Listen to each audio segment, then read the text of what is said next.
ओम शांति। आज 16 सितंबर 2020 के मधुर महावाक्य है और आज की मुरली में बाबा धारणा की मुख्य बातें बताते हैं और उसमें भी विशेष बाबा कहे जो ऊंच पद पाने वाले बच्चों की निशानी क्या है। तो निशानियां बहुत सारी सुनाई है बाबा ने, उनकी धारणा की बातें सुनाई है।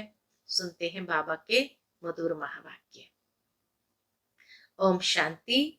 मीठे बच्चे, बाप आए हैं सबके दुख हरकर सुख देने, इसलिए तुम दुख हरता सुख करता के बच्चे किसी को भी दुख मत दो। पहली धारणा ही है, सुखदेव के बच्चे हैं हम, तो सबको सुख देना है, दुख मत दो। प्रश्न है आज का, ऊंच पद पाने वाले बच्चों की मुख्य निशानी क्या होगी? उत्तर है, पहली पॉइंट, वे सदा श्रीमत पर चलते रहेंगे। दूसरी पॉइंट, कभी हठ नहीं करेंगे। तीसरी पॉइंट, अपने को आपे ही राज तिलक देने के लिए पढ़ाई पढ़कर गैलप करेंगे। चौथी बात, अपने को कभी घाटे में नहीं डालेंगे। पांचवी पॉइंट, सर्व प्रति रहम दिल और कल्याणकारी बनेंगे। उन्हें सर्विस का बहुत शौक होगा। और छठी पॉइंट, कोई भी तुच्छ काम नहीं करेंगे, लड़ेंगे झगड़ेंगे नहीं। आज की मुरली का गीत है, तूने रात गवाई सो के, दिवस गवाया खाके। ओम शांति। रूहानी बच्चे रूहानी बाप के सामने बैठे हैं। अब इस भाषा को तो तुम बच्चे ही समझते हो और कोई नया समझ न सके।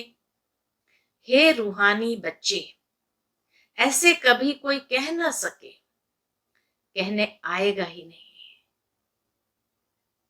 तुम जानते हो हम रूहानी बाप के सामने बैठे हैं, तो रूहानी बाप की भाषा भी न्यारी निराली प्यारी है। जिस बाप को यथार्थ रीति कोई भी जानते नहीं है, भल अपने को भाई भाई भी समझते हैं। हम सब आत्माएं हैं, बाप एक है, परंतु यथार्थ रीति नहीं जानते। जब तक सन्मुख आकर समझे नहीं, तब तक समझे भी कैसे? तुम भी जब सन्मुख आते हो तब समझते हो।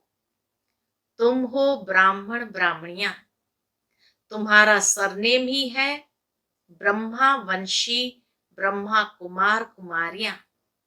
शिव की तो सब आत्माएं हैं, तुमको शिव कुमार व शिव कुमारी नहीं कहेंगे। क्यों? क्योंकि आत्मा न कुमार है न कुमारी है। तो इसीलिए जब ब्रह्मा के बच्चे बनते हैं, तभी हम भाई बहन के रूप में बनते हैं। शिव बाबा के बच्चे के नाते हम सब भाई भाई हैं। तो इसीलिए बाबा कहे, तुम्हारा सरनेम है ब्रह्मा कुमार कुमारियां, शिव कुमार या शिव कुमारी नहीं कहेंगे। ये अक्षर रॉन्ग हो जाता है। कुमार हो तो कुमारी भी हो। शिव की तो सब आत्माएं हैं। कुमार कुमारी तब कहा जाता जब मनुष्य के बच्चे बनते हैं। शिव के बच्चे तो निराकारी आत्माएं ही है। मूल वतन में सब आत्माएं ही रहती है, जिनको शालिग्राम कहा जाता है। यहाँ आते हैं तो फिर कुमार कुमारियां बनते हैं जिस्मानी। वास्तव में तुम हो कुमार, शिव बाबा के बच्चे। आत्मा के नाते अगर भाई भाई है तो सब कुमार हो गए। जिस्मानी है तो कुमार और कुमारियां हैं। तो वास्तव में तुम हो कुमार, शिव बाबा के बच्चे। कुमारियां और कुमार तब बनते जब शरीर में आते हैं। तुम बीके हो, इसलिए भाई बहन कहलाते हो। अभी इस समय तुमको नॉलेज मिली है, तुम जानते हो बाबा हमको पावन बनाकर ले जाएंगे। आत्मा जितना बाप को याद करेगी तो पवित्र बन जाएगी। आत्माएं ब्रह्मा मुख से ये नॉलेज पढ़ती है। चित्र में भी बाप की नॉलेज क्लियर है। शिव बाबा ही हमको पढ़ाते हैं, न कृष्ण पढ़ा सकते, न कृष्ण द्वारा बाप पढ़ा सकते हैं। कृष्ण के तन में आकर बाप को पढ़ाना नहीं है, लेकिन वही कृष्ण की आत्मा जब 84 जन्म भोग कर कलयुग में साधारण नर स्वरूप में होते हैं, तब परमात्मा उनका तन लेते हैं। तो बाबा कहे न कृष्ण पढ़ा सकते हैं, न कृष्ण के द्वारा बाप पढ़ा सकते हैं। कृष्ण तो वैकुंठ का प्रिंस है, यह भी तुम बच्चों को समझाना है। कृष्ण तो स्वर्ग में अपने माँ बाप का बच्चा होगा, स्वर्गवासी बाप का बच्चा होगा, स्वर्गवासी बाप का बच्चा होगा। वो वैकुंठ का प्रिंस है, उनको भी कोई जानते नहीं। कृष्ण जयंती पर अपने अपने घरों में कृष्ण के लिए झूला बनाते हैं, वह मंदिरों में झूले बनाते हैं। माताएं जाकर गोलक में पैसे डालती है, पूजा करती है। आजकल क्राइस्ट को भी कृष्ण मिसल बनाते हैं, ताज आदि पहनाकर माँ की गोद में देते हैं। क्राइस्ट को भी कृष्ण के जैसे ही सजा करके ताज आदि पहनाकर उसके माँ के गोद में दिखाते हैं। वैसे भी कई बातों की जैसे सिमिलैरिटी कृष्ण और क्राइस्ट के बीच में दिखाते हैं। कहते कृष्ण ग्वाल बाल था, गैया चराने वाला, और वहां भेड़ बकरियां दिखाई है। फिर कृष्ण ने भी बचपन में कई चमत्कार दिखाए, ऐसे दिखाते हैं शास्त्र में। तो दिखाते हैं कि क्राइस्ट ने भी बचपन में काफी चमत्कार दिखाए हैं। तो ऐसे कई सिमिलैरिटी वो दिखाते हैं।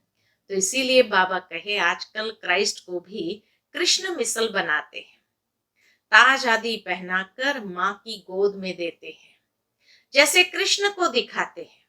अब कृष्ण और क्राइस्ट राशि तो एक ही है, वो लोग कॉपी करते हैं। नहीं तो कृष्ण के जन्म और क्राइस्ट के जन्म में बहुत फर्क है। कहाँ वो सतयुग में जन्मा और कहाँ क्राइस्ट द्वापर में जन्मा। क्राइस्ट का जन्म कोई छोटे बच्चे के रूप में नहीं होता।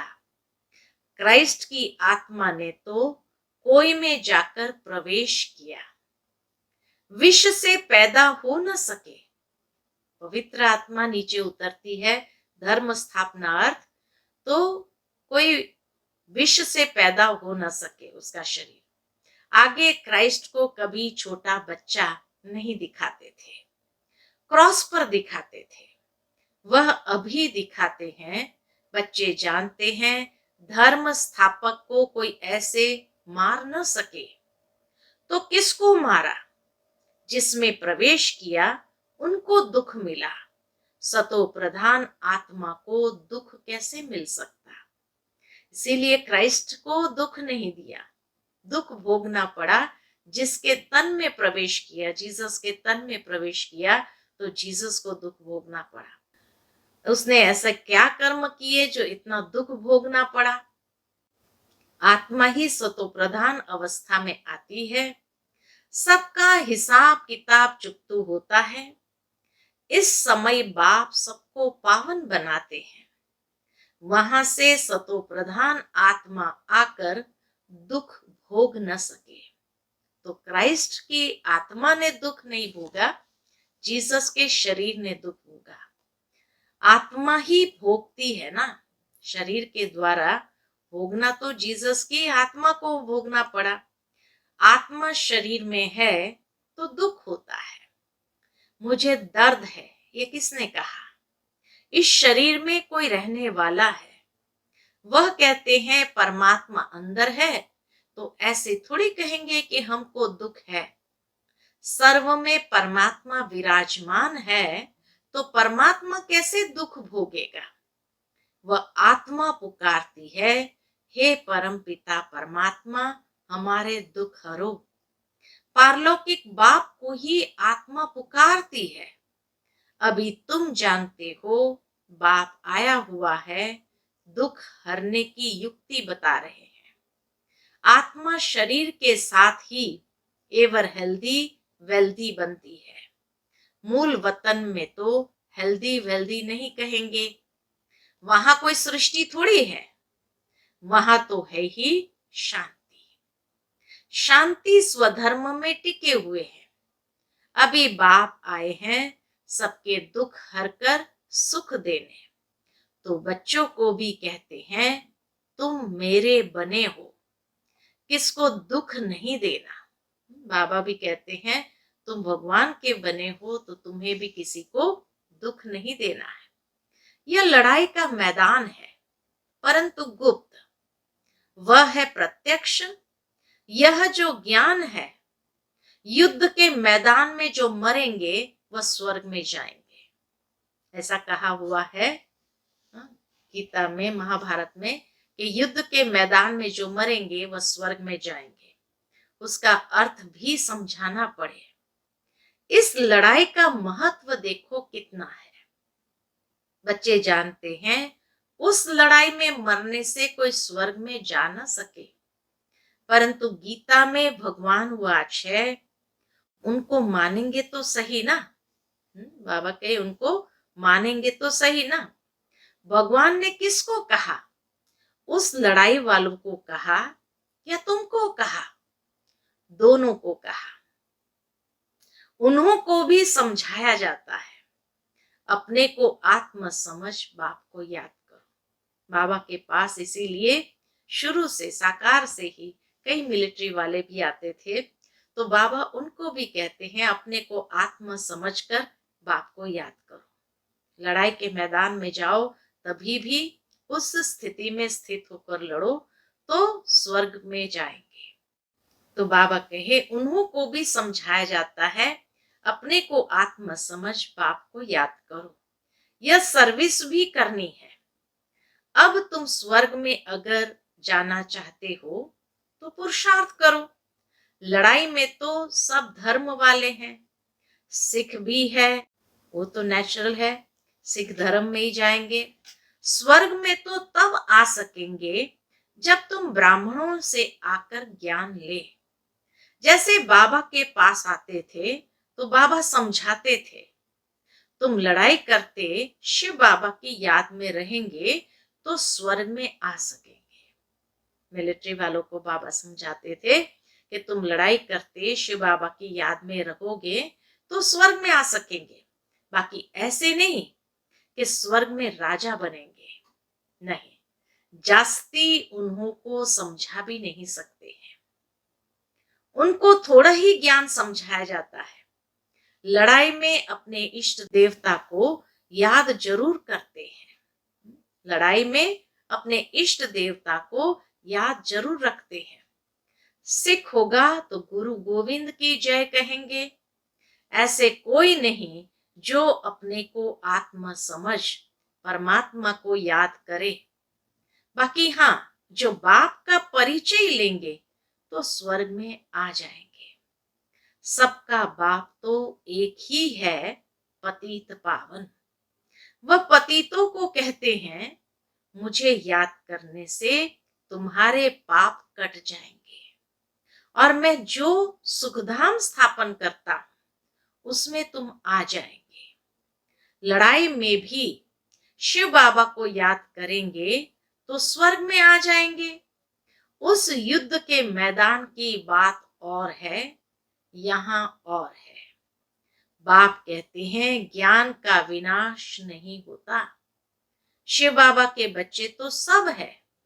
अब शिव बाबा कहते हैं, माम एकम याद करने से तुम मेरे पास आ जाएंगे मुक्ति धाम।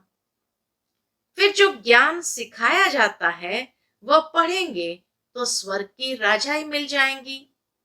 कितना सहज है। स्वर्ग में जाने का रास्ता सेकंड में मिल जाता है।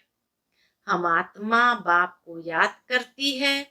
लड़ाई के मैदान में तो खुशी से जाना है, कर्म तो करना ही है।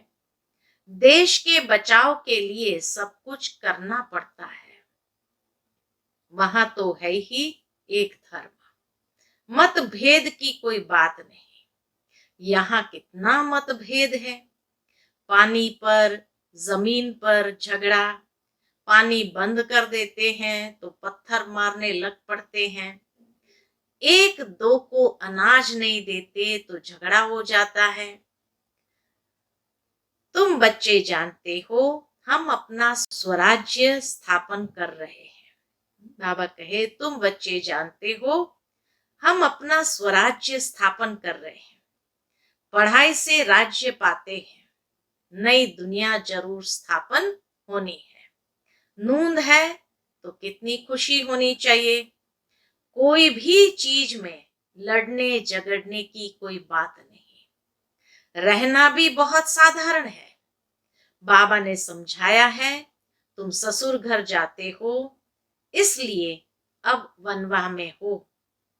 सभी आत्माएं जाएगी, शरीर थोड़ी जाएंगे। शरीर का अभिमान भी छोड़ देना है। हम आत्मा है, 84 जन्म अब पूरे हुए हैं। जो भी भारतवासी हो बोलो भारत स्वर्ग था। जो भी भारतवासी हो बोलो भारत स्वर्ग था।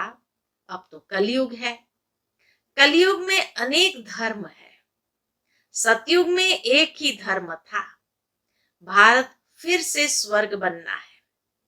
समझते भी है भगवान आया हुआ है। आगे चल भविष्यवाणी भी करते रहेंगे। कितनी भविष्यवाणियां बाबा ने की है और आगे चल बाबा और भी करते रहेंगे। वायुमंडल देखेंगे ना तो बाप बच्चों को समझाते हैं, बाप तो सभी का है ना। बाप तो सभी का है ना, सबका हक है। बाप कहते हैं मैं आया हूं और सबको कहता हूं माम एकम याद करो तो तुम्हारे विकर्म विनाश होंगे। अभी तो मनुष्य समझते हैं कभी भी लड़ाई हो सकती है। यह तो कल भी हो सकती है। लड़ाई जोर भरने में देरी थोड़ी लगती है। परंतु तुम बच्चे समझते हो अभी हमारी राजधानी स्थापन हुई नहीं है, तो विनाश कैसे हो सकता है। अर्जुन बाप का पैगाम ही चारों तरफ कहां दिया है। पतित पावन बाप कहते हैं मुझे याद करो तो विकर्म विनाश होंगे। यह पैगाम सबके कानों पर जाना चाहिए। भल लड़ाई लगे, बॉम्ब्स भी लग जाए, परंतु तुमको निश्चय है कि हमारी राजधानी जरूर स्थापन होनी है। तब तक विनाश हो नहीं सकता। भले बॉम्ब्स भी लग जाए, सब कुछ हो, लेकिन जब तक हमारी राजधानी स्थापन नहीं होगी तब तक विनाश हो नहीं सकता। विश्व में शांति कहते हैं ना, विश्व में वॉर होगी तो विश्व तो खत्म कर देंगे। बाबा कहे विश्व में वॉर होगी तो विश्व को खत्म कर देंगे। यह है विश्वविद्यालय। सारे विश्व को तुम नॉलेज देते हो। एक ही बाप आकर सारे विश्व को पलटाते अर्थात परिवर्तन करते हैं। वह लोग तो कल्प की आयु ही लाखों वर्ष कह देते हैं। तुम जानते हो इनकी आयु पूरे 5000 वर्ष है। कहते हैं क्राइस्ट से 3000 वर्ष पहले हेवन था। इस्लामी, बौद्धि आदि सबका हिसाब किताब निकालते हैं। उनसे पहले दूसरा कोई का नाम ही नहीं। तुम अंगे अक्षर बता सकते हो, तो तुमको कितना नशा रहना चाहिए। झगड़े आदि की बात ही नहीं। झगड़ते वह है जो निधन के होते हैं। तुम अभी जो पुरुषार्थ करेंगे 21 जन्म के लिए प्रारब्ध बन जाएगी। लड़ेंगे झगड़ेंगे तो ऊंच पद भी नहीं मिलेगा, सजाएं भी खानी पड़ेगी। कोई भी बात है, कुछ भी चाहिए तो बाप के पास आओ। गवर्नमेंट भी कहती है ना, तुम फैसला अपने हाथ में नहीं उठाओ। कोई कहते हैं हमको विलायत का बूट चाहिए। बाबा कहेंगे बच्चे अभी तो वनवा में हो, वहां तुमको बहुत माल मिलेंगे।